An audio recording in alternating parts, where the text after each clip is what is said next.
Louvado seja o Senhor, amém, queridos? Vamos ler aqui agora, Lucas capítulo 17, versículo 20 e 21. Interrogado pelos fariseus sobre quando viria o reino de Deus, Jesus lhes respondeu: não vem o reino de Deus com visível aparência, nem dirão ei-lo aqui ou lá está, porque o reino de Deus está dentro de vós. Amém? Você pode repetir comigo assim: o reino de Deus, está dentro de mim. Agora fala para o seu irmão: o reino de Deus está dentro de você. Vamos falar com um pouco mais de ênfase, de fé? Diga para ele. Aleluia. Queridos, a palavra do reino é uma palavra muito presente nas páginas do Novo Testamento. Haja vista que quando falamos do reino dos céus, estamos falando da vontade de Deus na mais pura e cristalina revelação do Novo Testamento. E nós podemos entender que o reino dos céus consiste no próprio Deus dentro do homem. E nós falamos aqui no estudo de escatologia na terça-feira, e explicava essas coisas para os irmãos, que o reino de Deus é o próprio Deus. Amém? Nunca pense no reino de Deus como uma coisa, ou um lugar, ou algo diferente. Não, porque o reino de Deus é o próprio Deus. Então não se requer nada fora de Deus para que o reino aconteça ou exista, porque o reino de Deus é Deus no exercício da sua soberania, no exercício da sua vontade eterna. Amém, queridos?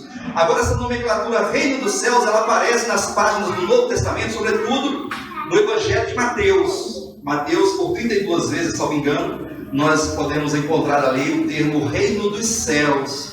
Porque o reino dos céus aponta para um tempo específico, para uma dispensação específica na qual nós vivemos, que é a era da igreja, a era do reino dos céus, ou a era do Espírito Santo, ou a era da graça, como queira. Então esta era é a era do reino dos céus em realidade, uma vez que o reino dos céus consiste em Deus como o próprio reino, agora entrando para dentro do ser humano e ali fazendo a habitação eterna.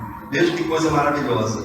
É um tempo em que Deus ministra da sua própria vida, da sua própria natureza divina para dentro daqueles que creram, constituindo-os, então, assim, reino dos céus. Então, se você creu em Jesus, quantos aqui creram? Diga amém. Amém. Se você creu em Jesus, então você pode ter certeza, você é um cidadão do reino dos céus. Amém? Por quê? Porque o próprio Deus, como o reino eterno, faz morada no seu Espírito. Como diz ali o próprio apóstolo Paulo, em 1 Coríntios capítulo 3, versículo 16, que nós somos santuário de Deus e que o Espírito Santo habita em nós. Dessa forma, ao afirmar que o reino de Deus está dentro de nós, é muito importante entender o reino de Deus nesse sentido, no princípio da vida, no princípio orgânico da vida. Qualquer vida que você pensar, algo vivo, orgânico, do ser. Abra suas Bíblias em Mateus capítulo 13. E vamos aqui verificar o reino dos céus nesse princípio de vida. Mateus capítulo 13.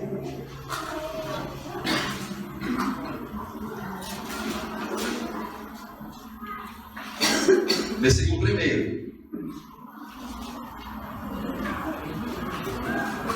Naquele mesmo dia, saindo Jesus de casa, assentou-se à beira-mar.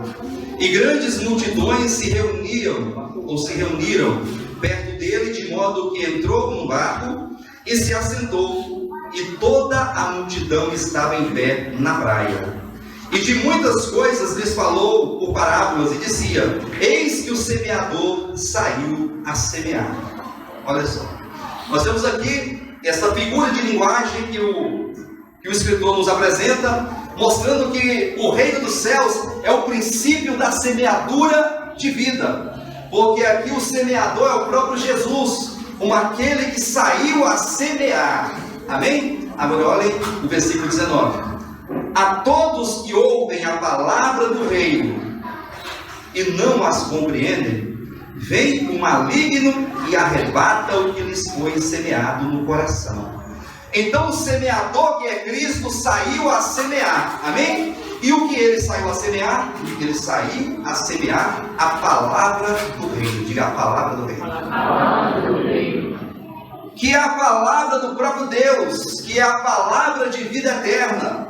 Como o próprio Jesus declarou, as palavras que eu vos tenho dito são espírito e são vida. Então veja como que o trabalhar de Deus para a constituição e para a instauração do reino dos céus aqui na terra, ele começa nesse trabalho como alguém que sai a falar. Ele saiu a semear, e a maneira que ele utiliza para semear é falando a palavra do reino, que são palavras de vida eterna, que são espírito e que são vida. E aqueles que entenderam a palavra, eles agora são constituídos reino. Amém? Você está entendendo? Diga amém. Amém. Olha só aqui a explicação da parábola do semeador, versículo 19. A todos que ouvem a palavra do reino e não as compreendem, vem o maligno e arrebata o que lhes foi semeado no coração. Este é o que foi semeado à beira do caminho.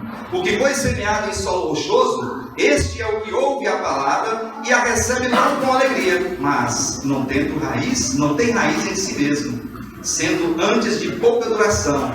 Ele, chegando à angústia ou à perseguição por causa da palavra, logo se escandaliza. O que foi semeado entre os espinhos é o que ouve a palavra, porém os cuidados do mundo e a fascinação das riquezas sufocam a palavra e fica infrutífera. Olha só, a palavra fica infrutífera. Mas o que foi semeado em boa terra é o que ouve a palavra do reino, a compreende, este frutifica e produz a 100, a 60 e a 30 por 1. Esta parábola do semeador, a primeira parábola das 7 que se segue aqui agora, é uma parábola que nos faz entender que Deus, para estabelecer o seu reino na terra, Ele o faz por meio da pregação da palavra, por meio da ministração de palavras de vida eterna. Palavras que não são quaisquer palavras, mas palavras que são espírito e são vida. E agora, quando ele sai a semear, diz que ele se deparou com vários tipos de corações, né? Vários tipos de ouvintes.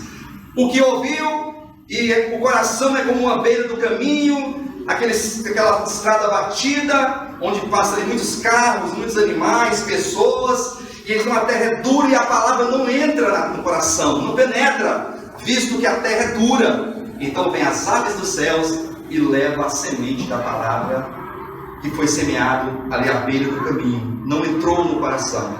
Depois vem o segundo tipo de coração, que é um solo rochoso. Esse é aquele que tem um coração duro, cheio de pedra. Ele é incrédulo, ele não crê, ele não recebe, ele não exercita a fé. Por isso a palavra é de pouca duração. E depois o terceiro coração é aquele que é um coração cheio de espinhos. Esses espinhos aqui é a fascinação pela riqueza, é a ansiedade pelas coisas do mundo. E esses espinhos, esta ansiedade, esta fascinação pelas coisas deste mundo sufocam a palavra e a palavra não frutifica. E por fim, o último coração é o coração que é uma boa terra.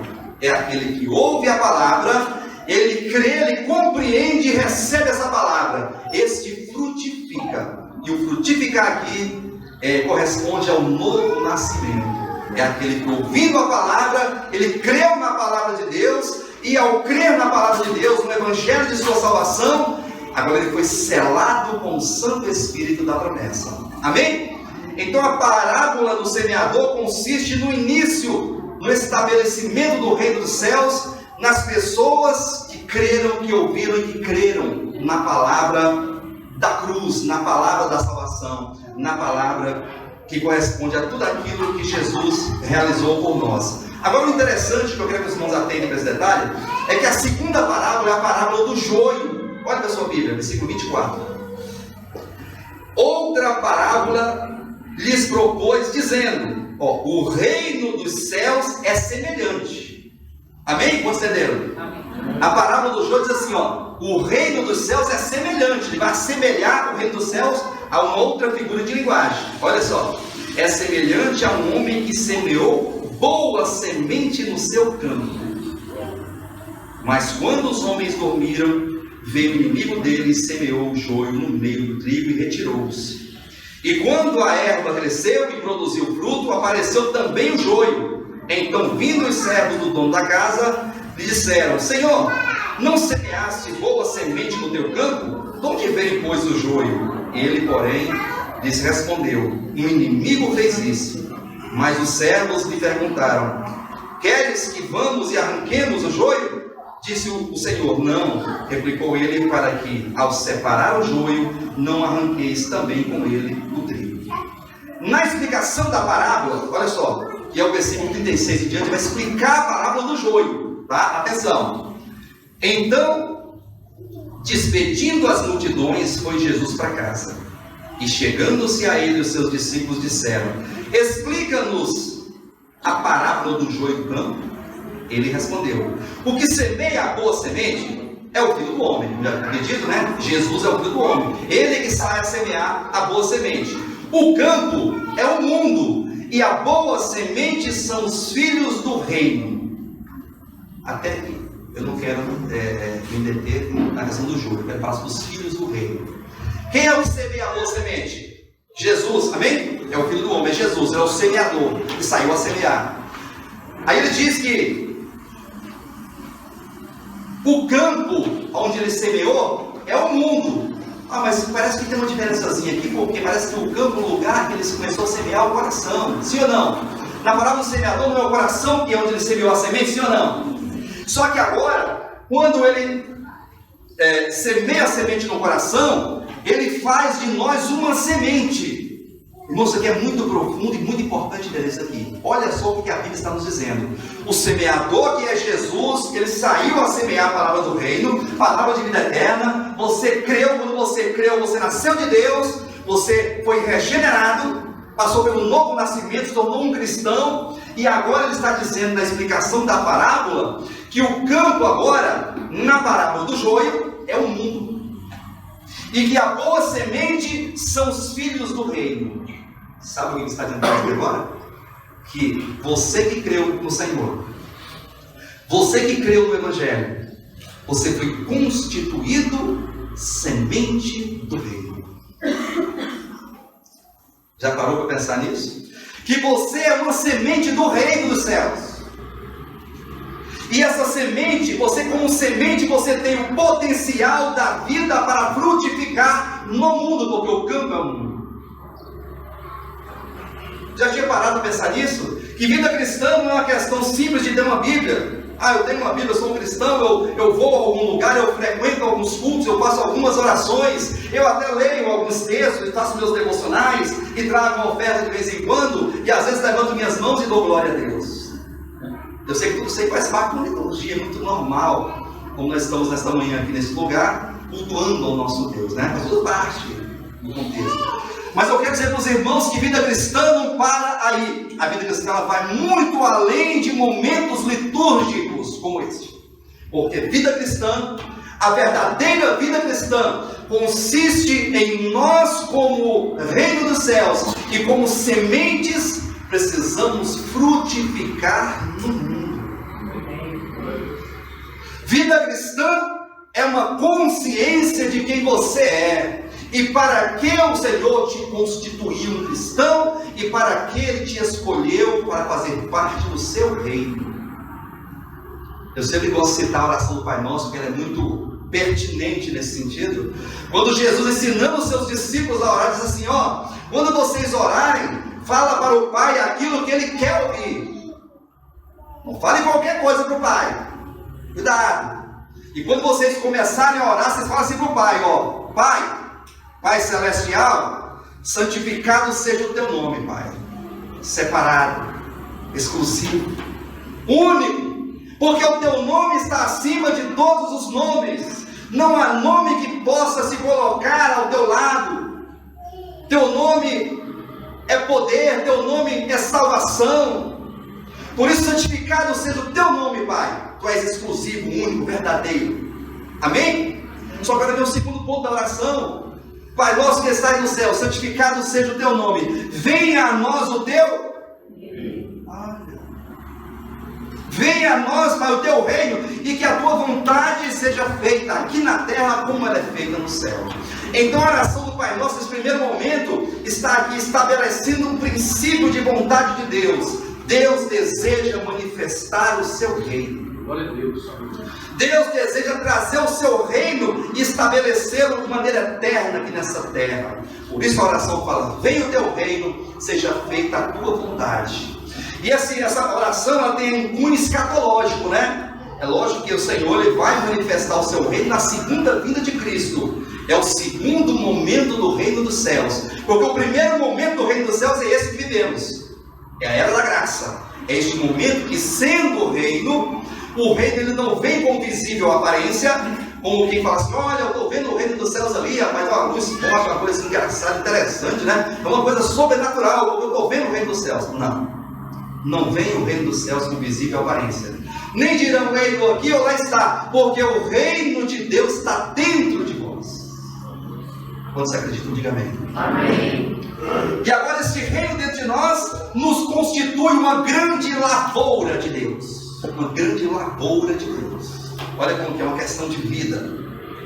Não é algo mecânico. Não é uma máquina. O reino dos céus não é uma máquina, algo que você liga e desliga, aumenta o volume, baixa o volume. Não. O reino dos céus é vivo.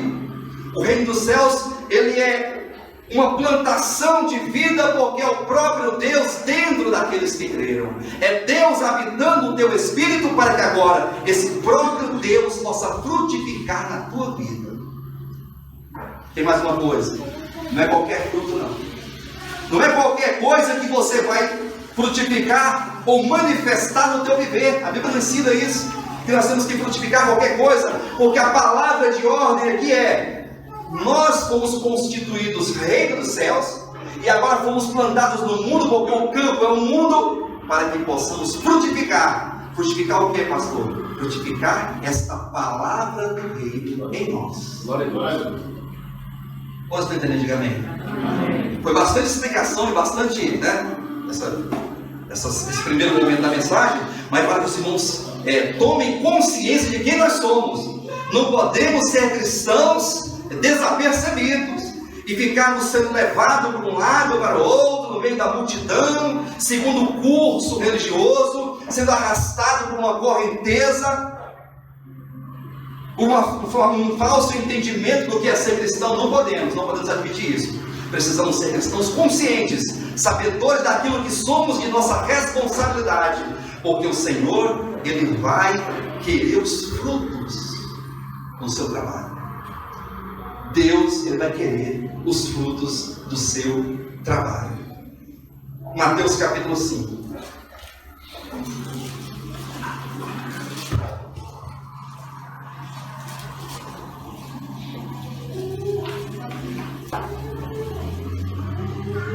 Os capítulos 5, 6 e 7 de Mateus são capítulos que falam do reino dos céus, dos cidadãos do reino dos céus, da constituição da lei do reino dos céus, do povo do reino dos céus, e agora qual é a responsabilidade desse povo do reino dos céus. Esses 3 capítulos, capítulo 5, capítulo 6 e capítulo 7, falam de um povo do reino, de uma lei, que é uma lei interior, não é uma lei estabelecida, prescrita por uma autoridade legislativa, não é isso. É uma lei interior. Por quê que é uma lei interior? Porque é a lei do Espírito da vida que em nós habita. Esta lei do Espírito da vida está dentro de nós para nos constituir pessoas que possam agora a frutificar algo, a expressar algo que é o próprio Deus dentro de nós. Olha só o versículo 14 de Mateus capítulo 5. Vós sois a luz do mundo. O reino dos céus é o reino de luz. Amém? Amém? Vós sois a luz do mundo. Não se pode esconder a cidade edificada sobre o monte, nem se acende uma candeia para colocá-la debaixo do alqueire, mas no velador, e alumia a todos os que se encontram na casa. assim também brilhe a vossa luz diante dos homens, para que vejam as vossas boas obras e glorifiquem o Pai Celestial. Olha como que ele começa a dizer aqui. Fala assim, ó, vós sois a luz do mundo. No capítulo 8 de João ele disse, eu sou a luz do mundo. Naquele episódio da mulher adúltera ali, né?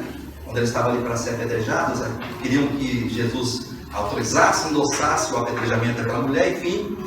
Mas Jesus, ele como a luz do mundo, ele iluminou todos aqueles que estavam, quando ele disse, ó, é verdade, na lei está escrito que aquele que for apanhado no flagrante ato do adultério, deve ser levado para fora da cidade e apedrejado até a morte. Então quem não tem pecado, que atire a primeira pedra.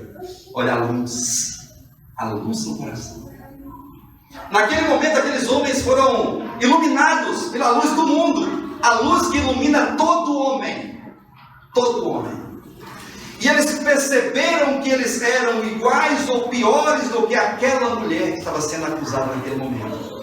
E diz o texto que eles, acusados pela própria consciência, foram se retirando de um por um, até ficar só Jesus e a mulher. Quando Jesus chegou para ele e falou, cadê os teus acusadores, mulher? Ela disse, Senhor, eles não ficaram. Se foram todos, eles falaram assim, eu também, nem eu próprio vou te condenar, nem eu te condeno. Vá e não peques mais. Deixa o pecado e segue a tua vida em paz. E aí ele passa a dizer, eu sou a luz do mundo. Quem crê em mim não andará em trevas, pelo contrário, terá a luz da vida. Olha só que faz link com a parábola do semeador. Eu sou a luz do mundo. Quem crê em mim não andará em trevas. Quem crê em Jesus, diga amém. Amém. Então você não vai andar em trevas. Sabe por quê? Porque você terá a luz da vida dentro de você, que é o próprio Deus. Deus é luz. Amém? E aqui ele diz, portanto vocês são a luz do mundo. E eu quero falar uma coisa para vocês. Não se pode esconder uma cidade edificada sobre um monte. Aí eu pergunto, por que não se pode esconder uma cidade edificada sobre um monte? O que caracteriza uma cidade? Muitas casas, sim ou não? E ruas. Enfim. E essas casas têm as suas luzes, né? Tem as suas luzes, né? As casas têm as luzes e as lâmpadas. E as ruas têm as lâmpadas dos postes, sim ou não? Quem já viajou aqui à noite? Literalmente, pegou a estrada à noite. Você vai andando naquela escuridão, né? Aquele breu, né? Só a luz do farol do carro, daqui a pouco você avista uma luz lá longe, de várias luzinhas. O que é aquilo ali? Não, aquela cidade tal. Não é assim? A cidade tal está se aproximando, ela é uma cidade. Não se pode esconder, porque ela fica patente, que é nítida, porque ela tem luz. Aí você pega essa cidade, traz para cá, para a nossa realidade, porque nós somos a cidade santa, a nova Jerusalém futura. E ele diz, não se pode esconder uma cidade edificada sobre o monte. Nós não podemos estar escondidos nesse mundo. Não podemos estar aqui no anonimato. Cristão que está no anonimato é um cristão infrutífero, que não entendeu que ele é semente para frutificar, que ele é luz do mundo, que ele é o sal da terra, que ele tem Deus nele para reproduzir e frutificar Deus. Não se pode esconder a cidade edificada sobre o monte. Aqui no aspecto coletivo da igreja, uma cidade, são muitas casas, sim ou não? Tem muitas moradas ou não tem? Pois nós somos muitas moradas de Deus. Deus habita dentro de cada um de nós e nós constituímos essas muitas moradas. Amém? Não se esconde uma cidade ao aspecto coletivo da igreja. Olha só o versículo 15. Nem se acende uma candeia. Agora aqui é o aspecto individual do cristão. Ele fala da cidade no coletivo, agora ele fala do individual. Você é uma candeia que Deus acendeu. Deus te acendeu com a sua própria vida, porque Deus é luz. Deus é luz. Você foi uma candeia acendida por Deus. E ele fala, nem se acende uma candeia para colocá-la debaixo de um alqueire. Se alguém for acender com um balde, é uma coisa assim, uma coisa que abafa a candeia, né, que está acesa. Não se acende uma candeia para colocá-la debaixo do alqueire, mas no velador, e alumia a todos os que se encontram na casa. Você foi colocado como luz do mundo para iluminar aonde quer que você esteja. Você está iluminando onde você entra. Quando você entra, você é luz. Porque este mundo é um mundo tenebroso, um mundo de trevas, de maldade, de perversidade. Aí você pode perguntar, mas pastor, o que é iluminar nesse sentido? Aí o texto vai explicar o que é luz, ser luz. Olha só aqui. Versículo 15. Nem se acende uma candeia para colocá-la debaixo do alqueire, mas no velador e alumia todos que se encontram na casa. Assim também brilhe a vossa luz, para que veja, assim brilhe também a vossa luz diante dos homens, para que vejam as vossas boas obras e glorifiquem o vosso Pai que está nos céus. Iluminar aqui são boas obras. Iluminar é praticar boas obras. Eu penso que iluminar é ficar orando muito, né? É orar muito, né? Ah, pastor, eu oro muito aos luz, eu sou luz do mundo. Eu oro 1 hora por dia. Aí está igual os fariseus, né? Oro, jejuo 3 vezes por semana, dou o dízimo de tudo quanto ganho, faço as minhas orações, os meus devocionais, então eu sou luz. Aí eu falo, cuidado, porque o texto não disse que ser luz é orar 1 hora por dia.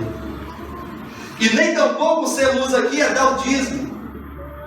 E nem fazer jejuns. Não. Ser luz aqui é praticar boas obras, para que as pessoas olhem para vocês e que vocês sejam identificados como filhos do Pai Celestial. Glória a Deus. O mundo tem que olhar para a igreja, que é uma lavoura, que é semente de vida, e tem que ver vida em você. As pessoas têm que olhar para você e ver luz. As pessoas têm que olhar para você e ver amor, porque Deus é amor. Amém. Dentro de nós tem um potencial. Dentro de mim, dentro de você tem um potencial muito grande. Um potencial inesgotável. Dentro de você tem um rio de água viva para matar a sede das pessoas. Você tem que ser pão para matar a fome do faminto. Você tem que ser luz para iluminar os que estão em trevas. Você tem que ser bondade para receber as pessoas. Isso tudo é fazer o bem. Isso é ser luz. Isso é ser reino dos céus. E isso é frutificar. Não se esqueça, Deus te constituiu semente do reino.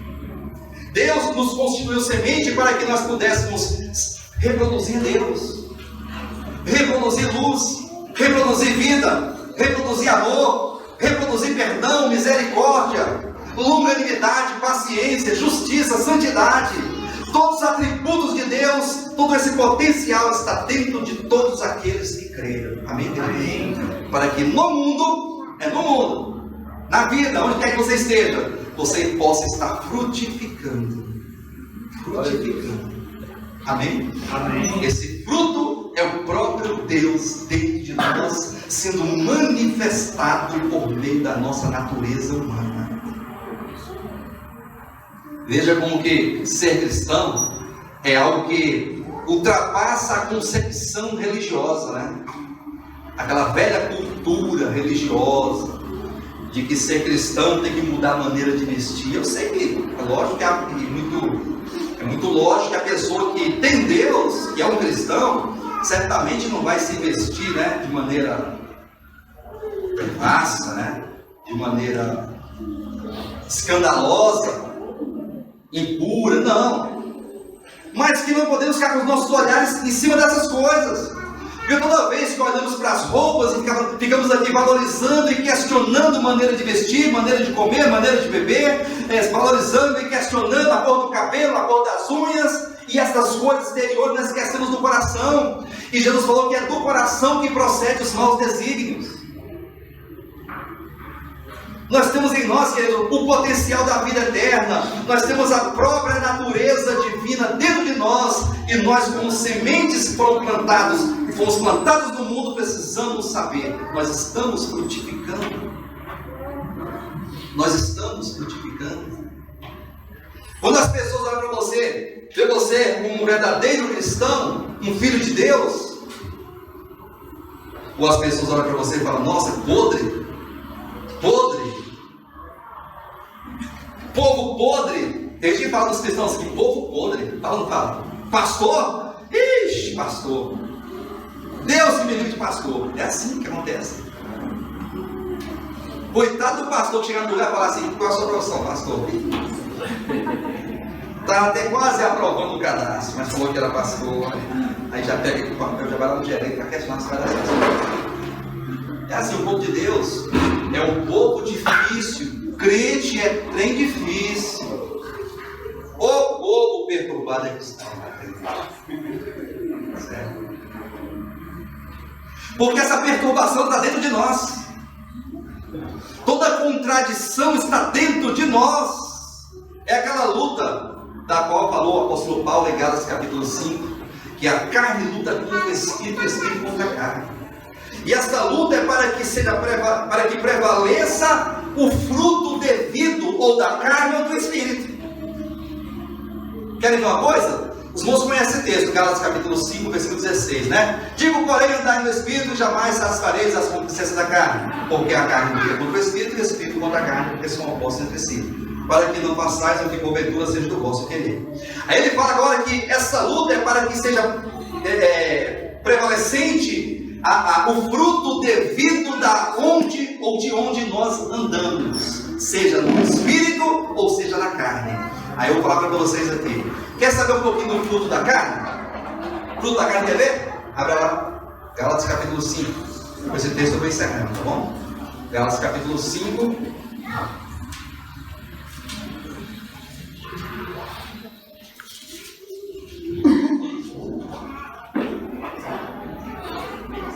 Olha só as obras da carne. Olha o resultado daquele que é um cristão carnal. Versículo 18, Gálatas capítulo 5, versículo 18. Ora, as obras da carne são conhecidas, e são prostituição, impureza, lascívia, idolatria, feitiçarias, inimizades, porfias, ciúmes, iras, discórdias, dissensões, facções, invejas, bebedices, glutonarias e coisas semelhantes a essas. Aí pode colocar aqui olho grande, aí pode colocar aqui dolo no falar, juízo temerário, ficar julgando as pessoas. Aí você pode elencar aqui, aumentar essa lista, mas bem mesmo, pode aumentar bastante, né? O egoísmo, aquela pessoa que é egoísta, olha para si, tudo é para si, não olha para o outro. E coisas semelhantes a essa. Aí o versículo 22 diz: mas o fruto do Espírito é amor. Bom, o fruto é do Espírito.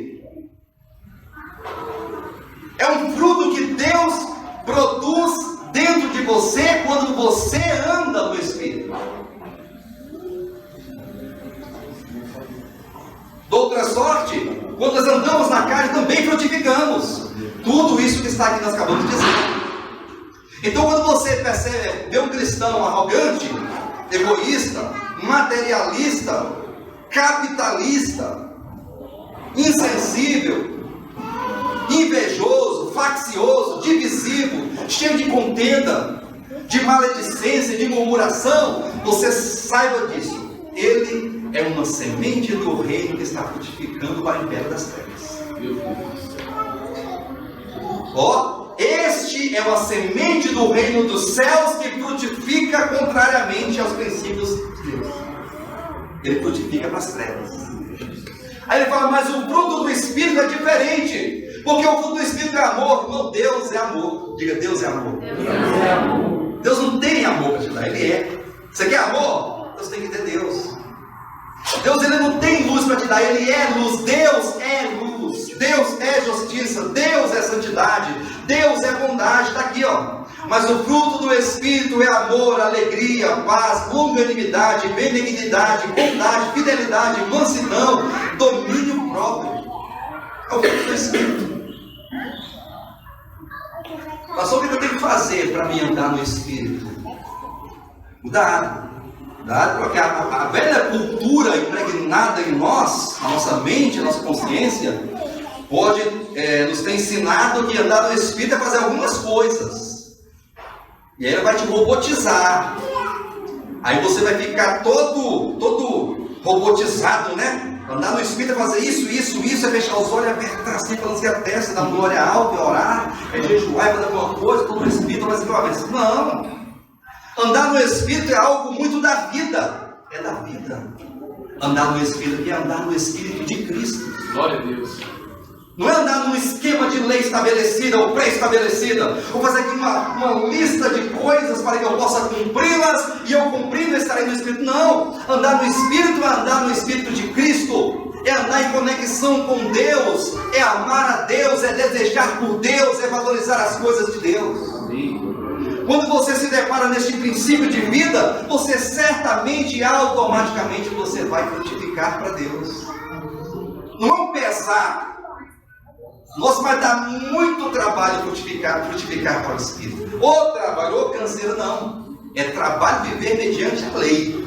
Você não pode fazer isso. Não posso fazer. Isso é uma canseira muito grande. Não posso fazer, não posso olhar, não posso vestir, não posso ouvir. Não posso sentir, não posso passar, não posso perceber, não posso continuar, não posso passar. Não posso. É uma canseira, você se mata, você se acaba.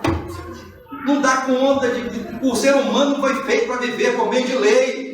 Se a lei desse conta do homem, Jesus não precisaria ter morrido na cruz do Calvário, bastava a lei de Moisés. Cada um com a tábua de lei para a tábua dos 10 mandamentos. Fora do baixo do braço. Chegava com as tábuas dos 10 mandamentos, né? Fora do baixo do braço, está tudo certo. Não. Jesus morreu para que tivéssemos a libertação da escravidão do pecado por meio da lei e do Espírito da vida que está em nós. E agora você tem que tomar posse do Espírito de Cristo, do mesmo sentimento que houve também em Cristo Jesus. Aqueles que olham para as coisas, ele fica olhando e querendo, é uma pessoa bem pragmática, né? Aquela pessoa que quer ver fato em tudo, né? Fato, traga. Aí ele fica assim, copo com água, prepara o seu copo com água.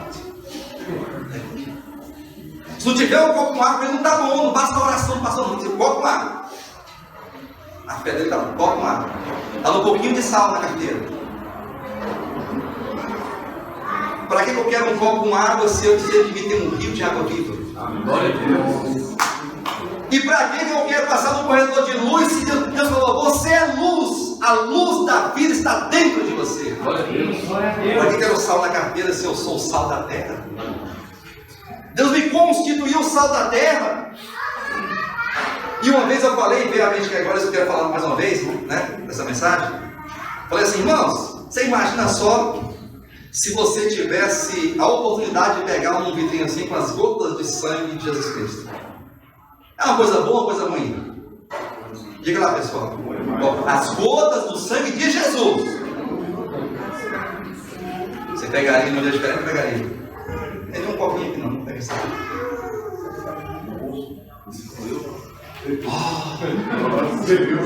O sangue de Jesus.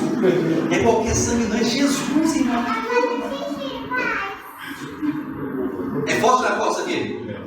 Esse é de Jesus, é de Jesus. Pega, é de Jesus. Segura aí, treme. Treme, muito cuidado, muito respeito. Eu não estou aqui dizendo que o sangue de Jesus não tem valor, não é isso que eu quis dizer, não. Mas eu quero falar uma coisa para vocês aqui. Sabe o que nos redimiu? Não foram as gotas do sangue. Foi o Espírito de redenção de Cristo. O Cordeiro foi morto desde a fundação do mundo. Ele morreu lá. Porque ele se esvaziou. E esse Espírito de redenção, de esvaziamento, de obediência ao Pai, de entrega, esse Espírito é que redime o homem, é que nos faz nova criatura. Porque ele morreu antes da fundação do mundo, e o seu sangue foi manifestado há 2000 anos atrás, quando pingou naquele chão, aquelas gotas de sangue. Foi manifestado algo que aconteceu lá atrás. Portanto, andar no Espírito é andar no Espírito de Cristo. Não queira ver nada, não queira sentir nada, não queira sentir nada, apenas creia no Cristo de Deus e tome posse desta vitória que já é tua. A vitória já é tua. O sangue já foi derramado e o Espírito de Cristo já está dentro de nós. Tome posse do Espírito de Cristo que você vai frutificar para Deus. Daqui a pouco você menos espera, você vai estar amando de maneira muito espontânea. Você não vai se esforçar para amar. Porque coisa difícil é se esforçar para amar, viu? Tem umas malas sem alça aí que é difícil, amar, difícil. Essa semana, deixa eu semana a mensagem, tá? Essa semana eu nunca me entristeci quando minha esposa mostrou um vídeo no Facebook. Que uma senhora, né? A senhora, ela puxou a pata da cachorrinha e cortou com um facão. Assim, sabe? Puxou a pata, meteu o facão assim, cortou um pedacinho. E a cachorrinha ficava... E você pingando assim, ó. E ela fazia assim, a cachorra ficava desesperada, irmão. A cachorra ficava assim. Eu fiz a leitura da mente daquela cachorra. Ela falou assim, por que você fez isso comigo? Por que você cortou a minha pata? É o que ela expressava no desespero do seu choro. A cachorra chorava. Você quer o ser humano, irmão. Você é o ser humano, irmão. O ser humano é mau. O ser humano não precisa se esforçar para ser mau, não. Ele é mau por natureza. E saiba de uma coisa, nós não somos aqui melhores do que essa senhora, não. Não somos melhores do que ela, não, viu? Nós temos dentro de nós um potencial para fazer isso ou coisa pior. Matar um ser humano. O filho que mata o pai por causa de uma herança de 30 mil reais. O filho mata o pai por causa de um lote velho que não vale nada lá, não sei aonde. A mulher que manda matar o marido, ficar com a pensão, com o salário. Né? Como é assim? O ser humano é triste. O ser humano é caído. É perverso. Por isso que fomos colocados no mundo para resplandecer como luzeiros neste mundo tenebroso. Vida cristã é frutificar, e este fruto é o próprio Deus. Você vai frutificar Deus. Diga para o teu irmão, frutifique Deus. Faça com que Deus apareça na tua vida, meu irmão. Faça com que o amor de Deus vai contagiando as pessoas. Para que as pessoas olhem para você e glorifiquem o Pai Celestial. O Deus vai ser glorificado na tua vida. Amém, querido? Amém. Nós somos reis dos céus. Nós somos uma grande lavoura de Deus. E Deus deseja que nós cresçamos e frutifiquemos para a glória do seu nome. Porque o frutificar do cristão é como se estivesse reproduzindo o mesmo Espírito de Cristo, o mesmo sentimento do Espírito de Jesus. Amém. Frutificar para Deus não é ser religioso. Frutificar para Deus é permitir que o Espírito de Deus, o Espírito de Cristo, possa ser manifestado na tua vida, aonde quer que você esteja. Isso é vida cristã. Isto é ser um cristão vencedor, autêntico discípulo de Jesus Cristo. Amém.